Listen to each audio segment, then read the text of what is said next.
God bless you, dear ones. Welcome to the Word with Chester. Today we will begin studying the sixth chapter of the book of First Kings. I do appreciate all of you for being here. Thank God for all of our newcomers. Just to let you know what we're doing, we're teaching and reading through the Bible verse by verse and chapter by chapter.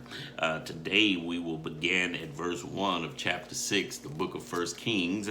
If you don't mind, I'm going to go immediately into our study. It is somewhat long today, and perhaps if I use time expeditiously, we can get completely through this chapter. Well, shall we begin our reading today at verse 1 of chapter 6? The Bible reads, "And it came to pass in the 418th year after the children of Israel were come out of the land of Egypt, in the fourth year of Solomon's reign over Israel, in the month of Ziz." I know you may not be familiar with the Jewish calendar, but the Jewish calendar, the month of Ziz, of the month of Ziv, Z-I-V, the month of Z-I-V, Ziv, is actually in our calendar in the United States of America. Our calendar, it's actually in our months of April and May, is the month of Ziv. The Jewish calendar, they have their own system, their own calendar. In fact, their calendar, the Jewish calendar, started actually when they come out of Egypt, and I want you to get that picture. And their months, they have seasons and all of that, just as we do, but their months do not coincide with like January, February, March, and so forth like that. So their month of Ziv is actually our months in the area of April and May, in that time of year, and according to our calendar, which is their second month. Which is the second month that he began to build the house of the Lord. So in this time frame that Solomon began to build the house of the Lord. Now let's read on in verse 2.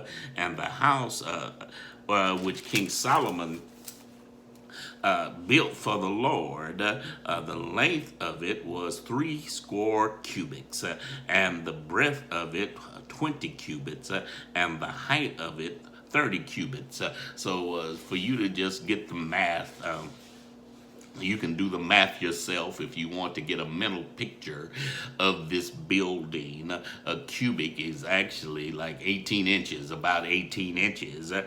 So as we read here, the house of the Lord, the length of it was 80 cubit, 80. Now we know a score is 20, and so 80 would be 60, and then you can do the math from there. 1 cubic is 18 inches. That's over a foot and a half. So if you can get that mental picture, you will see what the dimensions of this. The breadth of it was 20 cubits, and the height of it was 30 cubits. Shall we read on in verse 3?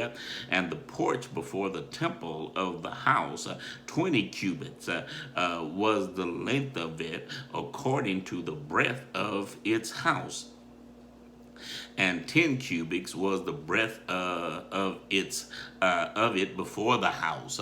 Can you get the picture now? Not the sanctuary itself. We're talking about the porches here, and let me read through again for that understanding. And the porch before the temple, this is the porch before the temple of the house, 20 cubits, was the length of it according to the breadth of the house, and 10 cubits was the breadth the breadth of it before the house. So this was not the sanctuary. Now here with those dimensions there was the porch, and that before you entered in. So it was that part of the construction. Now let's read in 4. And for the house he made windows of narrow light. Windows of narrow light. Now we know the sun comes in. That was the light. That's what we're talking about. Windows of narrow light. They were not wide windows, but they were narrow. I don't have a dimension here for you, but they were narrow. So that means that they were not wide, but maybe like in a strip type thing where the light would come into the temple. I'll read 4 again. And for the house he made windows of narrow lights. Now let's read in verse 5. And against the wall of the house he built chambers around about.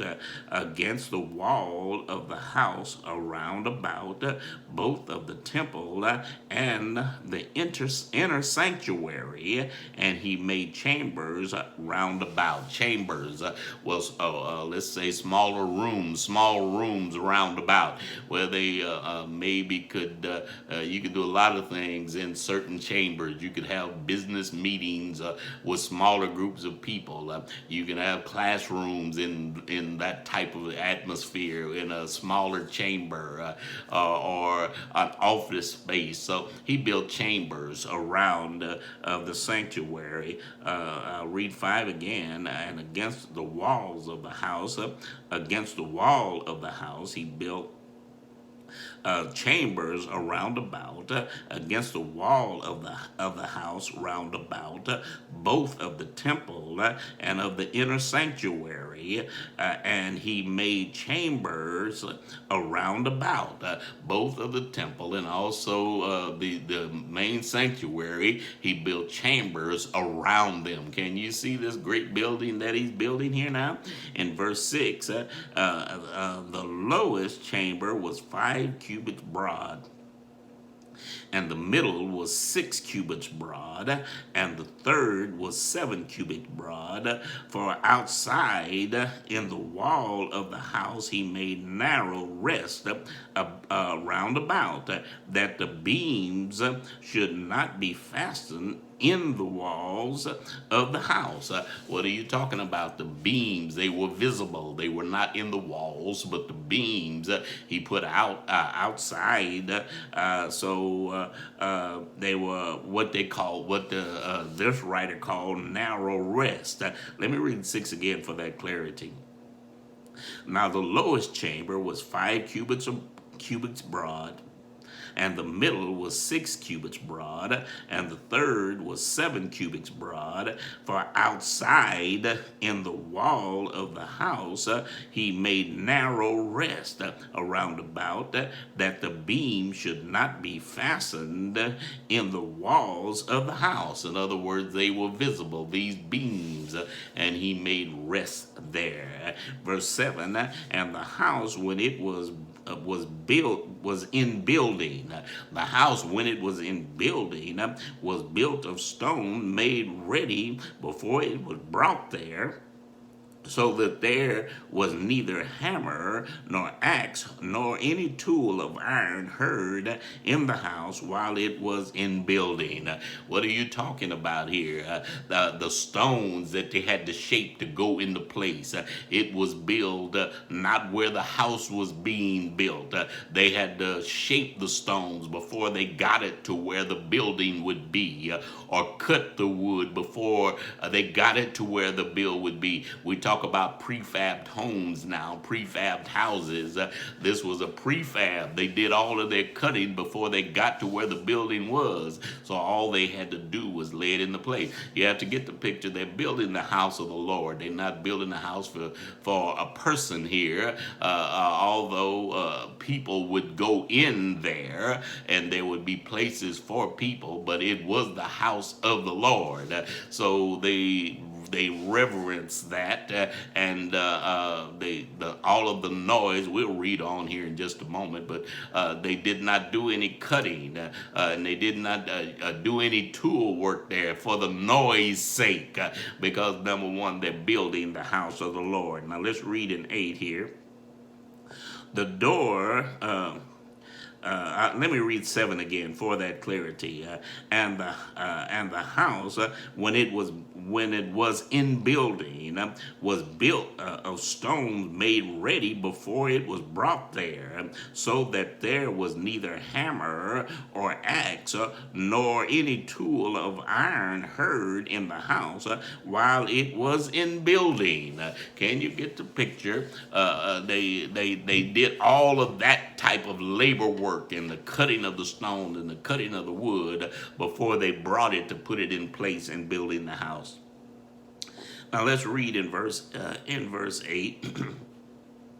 The door of the middle chamber was in the right side of the house, and they went up with winding stairs unto the middle chamber, and out of the middle unto the third. Can you get the picture how beautiful this is be? Now we're seeing now in the construction, but can you get to see the stairs going up? In the middle chamber, and out of the middle chamber into the third. Can you see all of these things happening here now? In verse 9, so he built the house and finished it, and covered the house with beams and boards of cedar. Now get that picture now. He built the house and finished it now. Now after he constructed it, now the house itself constructed it, then it had to be beautified. I hope you can get this picture. So he built the house and finished it, and covered the house with beams of boards of cedar. I don't know if you know anything about cedar. I know a little bit about it because I've seen it and I've touched it and all of that good stuff. I don't know if you know anything about it. And there are some people you may know about cedar chests and cedar cabinets and things of that nature that is made of cedar. But cedar wood is a very beautiful wood by itself, even untouched, unpainted, very beautiful wood. When you cut into that log or whatever your case may be, the wood is different colors, a darker brown and a lighter brown, but very, very beautiful, especially when it's finished and put into place. A very beautiful wood, and most people don't know that cedar is a wood that does not happen like any other tree. Even before a cedar tree would germinate, can you get the picture? The seed of that cedar had to go through the digestional tract of a bird. And that's the reason those of you that live out on the farm in farming areas and areas like that, you see so many cedar trees growing on fence lines and growing where high lines are. Today they didn't have high lines back then, but where other trees are, you see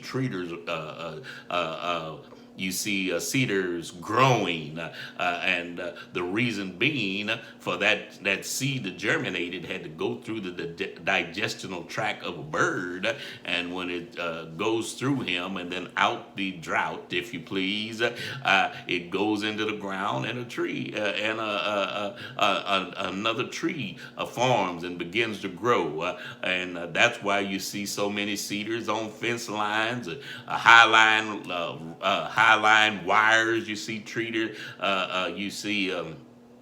cedar trees growing, or other things that a bird can land on, and when he lands or takes off or whatever he does in a reasonable length, he excretes that seed that has gone through him, and a cedar tree is born. And but I want you to get really now the beauty of that cedar, where it is so it has more more than one color that you see when you cut it.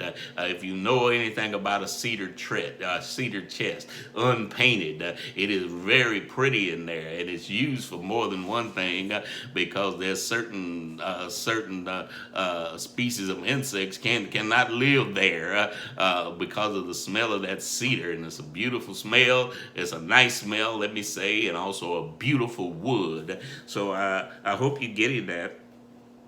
In verse 9 again, so he built the house and finished it and covered the house with beams and boards of cedar. Now, verse 10, and then he built chambers against all the house, 5 cubits high, and they rested on the house with timber of cedar. I want you to get how pretty this is and also the strength of it because it was well designed and also beautified. In verse 11, and the word of the Lord came to Solomon, saying, the word of the Lord came to him. Well, get the picture. The Lord spoke to him and letting him know something here. In verse 12, now get the picture now. This is the Lord talking concerning the house which thou art building. If thou wilt walk in my statutes and execute mine ordinances and keep all my commandments to walk in them, then will I perform my word with thee, which I spoke unto David thy father. In other words, if you do the right thing, if you keep my commandments, I'm going to keep my word that I kept with your father David. Shall we read on in 13? And I will dwell among the children of Israel, and will not forsake my people Israel. Can you get this? Get what God is telling Solomon. Verse 14, so Solomon built the house and finished it. Verse 15, and he built the walls of the house inside with boards of cedar. Now we're talking about beautification here now. He built the house. He built the house with boards of cedar, inside with boards of cedar, both the floor of the house and the walls of the ceiling, and he covered them on the inside with wood, and covered the floor with the house with planks of fir. Can you get the picture? Planks of fir. Here, fir is a type of tree. Can you get the picture? That may be stronger for a floor and a durable floor for a floor, but he covered the floor with planks of fir. Now let's read planks of fir. We could say, if you want to use your mind a different way, planks of fir. I get the wood, the planks from planks, but fir could be like a resembling of a carpet or something of that nature. But in my mind, I'm saying the fir wood, the lumber from a fir tree. Now let's read in verse 16. And he built 20 cubits on the side of the house, both the floor and the walls with boards of cedar. And he even built them for it within, even for the inner sanctuary, even for the most holy places. Can you see? He used this beautiful cedar wood and put it even in the inner sanctuary, even for the most holy places. He used that wood. Now let's read on in verse 17. And the house that is the temple before it was 40 cubits long. The house that was in the temple before it, and that makes me see a building or a house even before you get to the sanctuary. And the house that is the temple before it was 40 cubits long, and the cedar of the house within was carved with knobs and upon open flowers all all was cedar, there was no stone unseen. I want you to get that picture. The cedar of the house was carved with knobs and open flowers. In other words, a master that knew how to carve wood carved this into the wood where you would see knobs and open flowers. And all the cedar, there was no stone unseen. Everything was visible. There was no stone unseen. Now let's read on in verse 19. And the inner sanctuary he prepared in the house within to set there the ark of the covenant of the Lord. He made a special place there for the ark of the covenant of the Lord. In verse 20, and the inner sanctuary in the four parts was 20 cubits in length and 20 cubits in breadth and 20 cubits in the height of it, and he overlaid it with pure gold, and so covered the altar, which was of cedar. Can you see how beautiful that was? He overlaid it with pure gold in the inner sanctuary there. The inner sanctuary. How beautiful that was. Now let's read on in 21. So Solomon overlaid the house inside with pure gold, and he made a partition by the chain of gold before the inner sanctuary, and he overlaid it with gold. Can you get the picture? So Solomon knew about how the old temple was constructed, where there was a place which was called the holiest of holies. Now I will read and talk about that in a later time, but let me read on here, because our time is really moving rapidly here now. Verse 22, and the whole house was overlaid with gold until he had finished all the house. Also the whole altar that was by the inner sanctuary he covered, he overlaid with gold. Can you see how beautiful and how picturesque this was? Read 23. And within the inner sanctuary he made two cherubims of olive trees, and each 10 cubits high. He made cherubims, and we read about cherubims where in the in books of the Bible, in the books of the prophet, where their eyes were open and they saw the cherubims flying, a heavenly being that flew. Can you get the picture? In verse 23, and the inner sanctuary he made two cherubims of olive trees, each 10 cubits high. Can you see the height of these cherubims that he put inside of the temple? He made two of them. Now that was 23, and within the inner sanctuary he made two cherubims of olive trees, each 10 cubits high.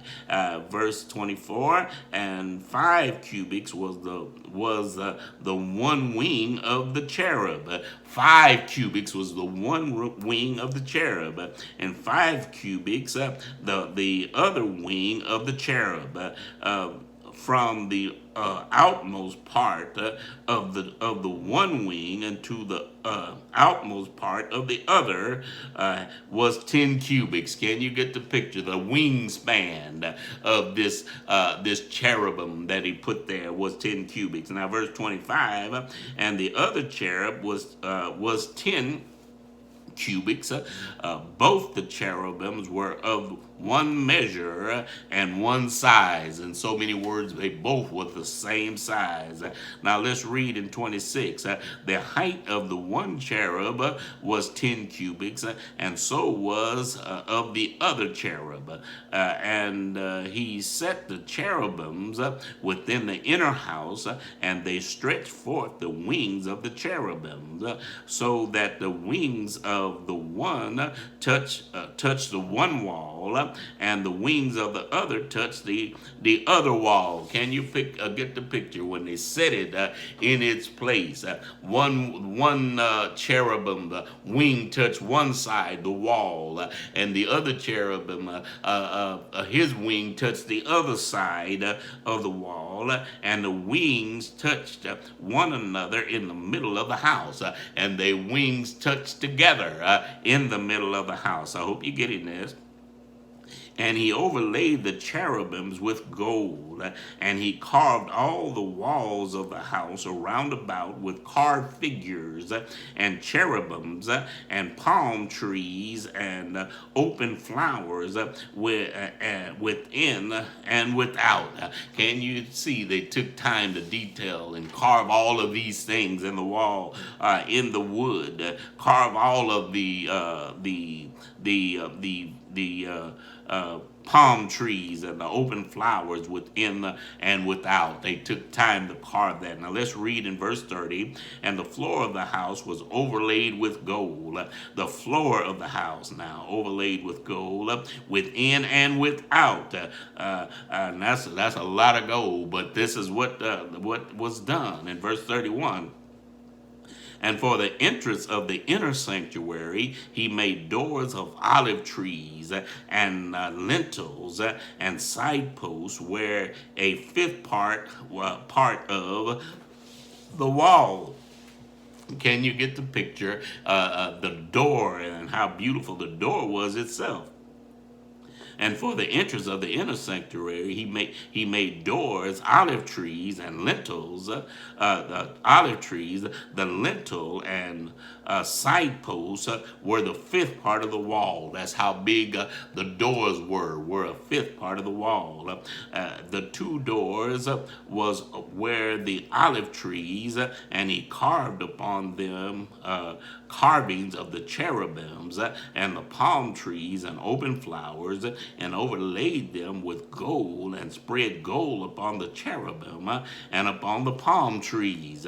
Now let's read on in 3 and 33. So also made he of the doors of the temple post of olive trees, and the fourth part of the wall. And the two doors were of fir trees, and two leaves of the one door were folding, and two leaves of the other door were folding. Can you get the dimensions of this? I must read on hurriedly. And he carved on them cherubims and palm trees and open flowers, and covered them with gold fitted upon the carved work. Shall we continue? And he built the inner court with 3 rows of hewn stone and a row of cedar beams. Can you get the beauty of this temple here, of the house of the Lord? Now let's read in verse 37. In the 4th year of the foundation of the house of the Lord, laid in the month of Ziz. Get the picture, that's when it started. In verse 38, and in the 11th year, 11 years now, in the month of Bull. Now the month of Bul, the month of Bull was actually, according to our calendar, would be October and November. So 11 years, and they ended it about that time, October and November, which was the 8th month, was the house finished throughout all the parts of it, and according to all the fashions of it. So was he 7 years in building it. He was 7 years in building the house of the Lord. Get the beauty of it, get the dimensions, and get yourself a mental picture of how beautiful this was, with all the gold laid and all of the things and the way things were carved in the wood. Get yourself a mental picture of how beautiful this was. Well, my dears, I want you to know that I love you with the love of the Lord. God bless you.